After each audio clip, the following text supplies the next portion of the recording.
It is always so much fun for us to hear your words and feel your vibration.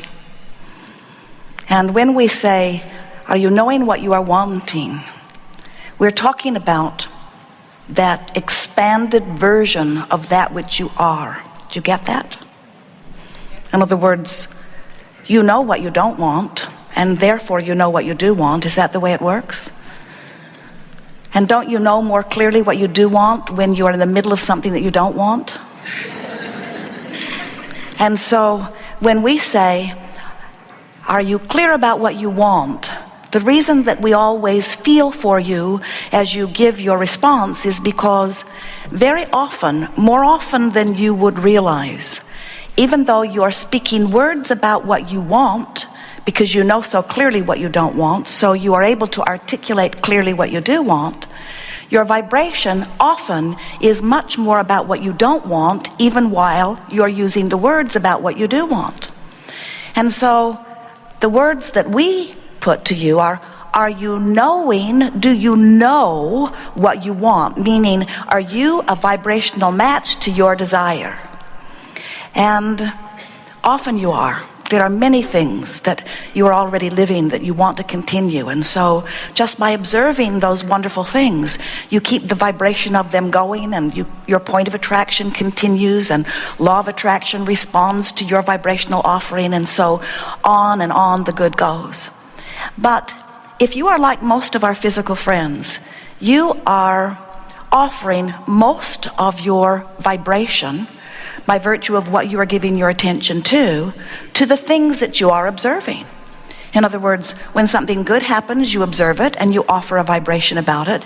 But when something you don't want to happen or don't like to see happens, you often observe it and then you offer a vibration about it. And we just want to point out to you, even though you are magnificent physical beings, we see you have dragged your physical bodies here, and beautiful bodies they are. You are much more vibration than you are the flesh, blood, and bone beings that you see. You are vibrational beings in a vibrational universe which is managed by a powerful law of attraction, which simply says whatever it is you are offering vibrationally is what's coming back to you. And so it is of value for you to figure out what you're offering vibrationally, and it is even of greater value for you to begin to offer it deliberately, because just observing and then offering a vibration causes most people to offer quite a cluttered vibration, and then they are a rather cluttered focal point, which means all kinds of things come to them without them having any reasonable sense of control of what's coming to them. And we want you, by the time you leave this gathering today, to have a reasonable sense of control about your experience. You are the creator of your own reality. And the reason that you are is because you offer a vibration endlessly, and law of attraction is responding to it. And so whatever you're putting out is what's coming back to you, exactly, perfectly replicated every single time. Sometimes people argue with that just a little bit. They say, I don't really think I'm the creator of my own reality because I would not have created this thing I do not want. And we say, you didn't do it because you wanted it. You created it because you gave your attention to it. Because law of attraction says that which is likened to itself is drawn. So you get what you think about whether you want it or not. You get it because you're thinking about it. You get it because in thinking about it, you develop patterns of thought about it. So once you've begun offering a thought pretty consistently to the point that it's a chronic thought, in other words, it's what you think when that happens, it's what you think about that. When you begin to develop these chronic thoughts, that's really all a belief is, isn't it? Good definition for a belief. A belief is a chronic thought.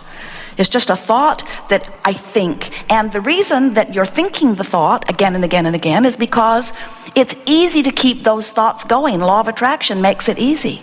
It's much easier to continue to think the thoughts you've been thinking than it is to change the story a little bit. because law of attraction gives you plenty of things to think about that are like the things you've already been thinking about. But if you want to change the story, then you have to think about what you've been thinking about in a slightly different way, not in an entirely different way. Law of attraction won't let you go too far from where you've already been thinking. In other words, it's gradual morphing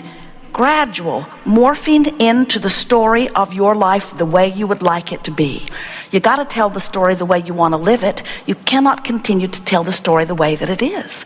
Our physical friends will say, "Oh, Abraham, I want to be over there." And we'll say, "What's over there?" And they'll say, "I don't know. I've never been over there." And we say, "Well, why do you want to go over there?" And they'll say, "Because I don't like it over here."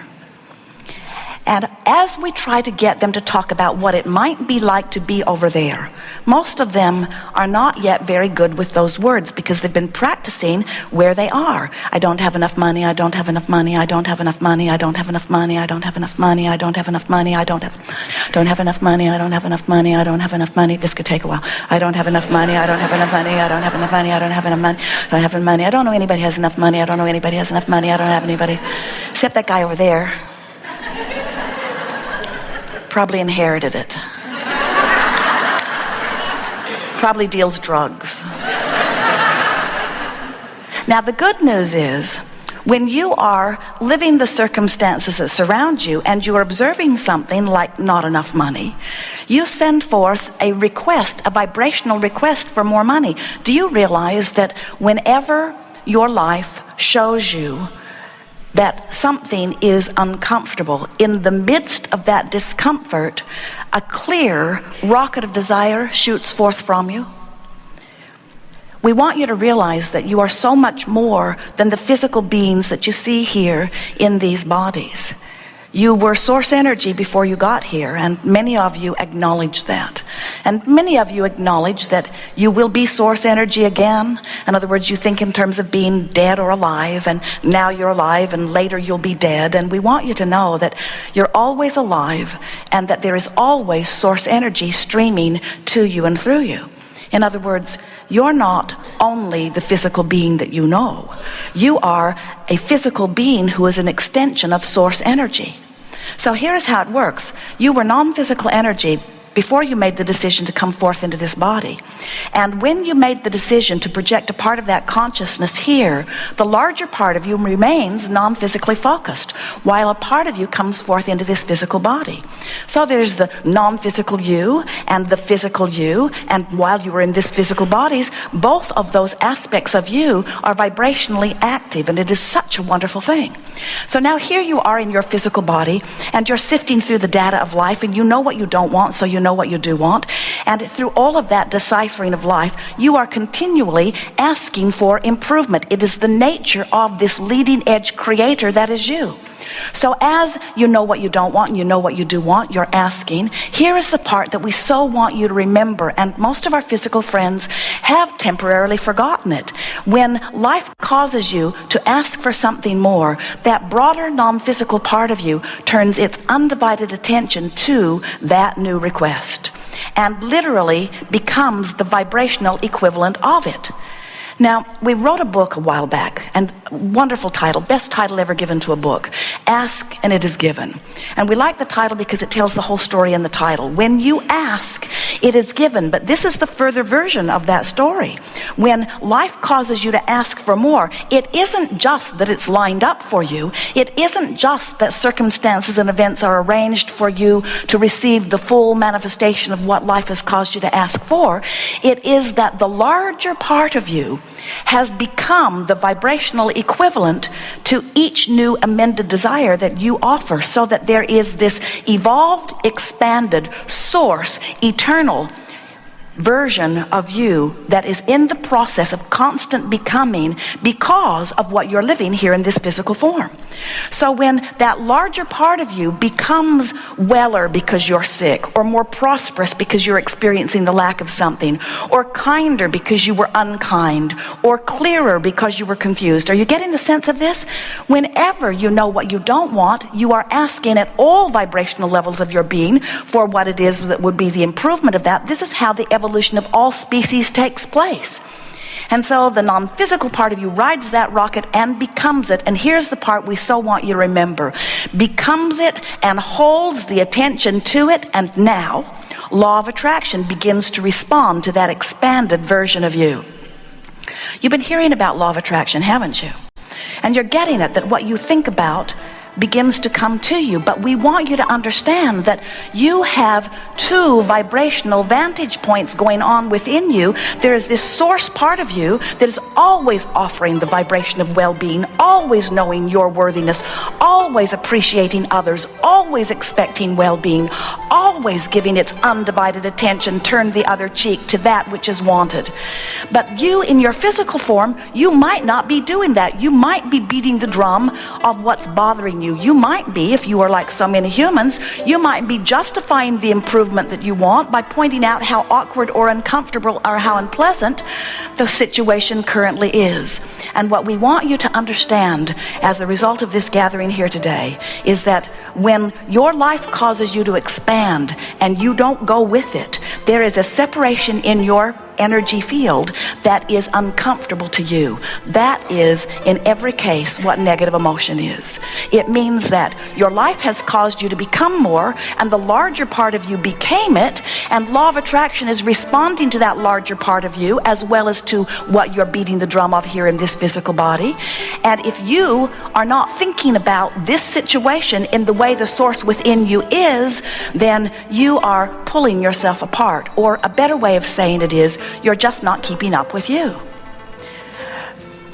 You've got to let yourself be the person that life has caused you to become. You just have to be. You can't go back. There is no regression. You must move forward. We all must move forward. This is an expanding universe. It cannot shrink. It is always more. It is always becoming more.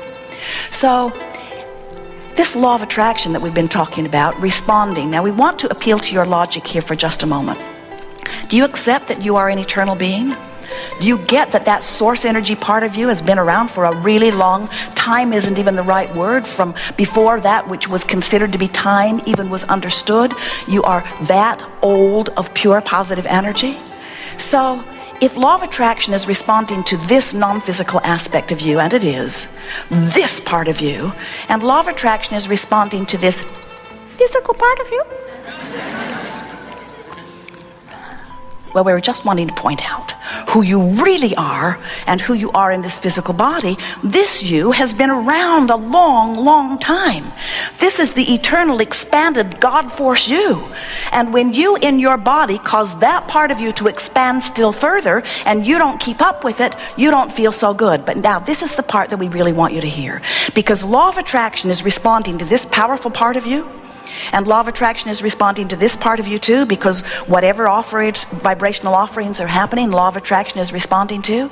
This powerful law of attraction response is causing what feels to you like a powerful current that is flowing. It is a current that is flowing to the becoming you, to the expanded you, to the evolved version of you. We see you. It's like you take your rubber raft down to the river's edge and you deliberately point it upstream and begin paddling. And we say, why not turn and go with the flow? And you say, it seems so lazy to me. And other people seem to be paddling so hard, and they seem to be the ones that have the most monuments and plaques. They're the ones that people revere the most. I've been told that I should try hard and that I should work hard and that nothing comes. There's no gain without pain. And we always listen kindly to your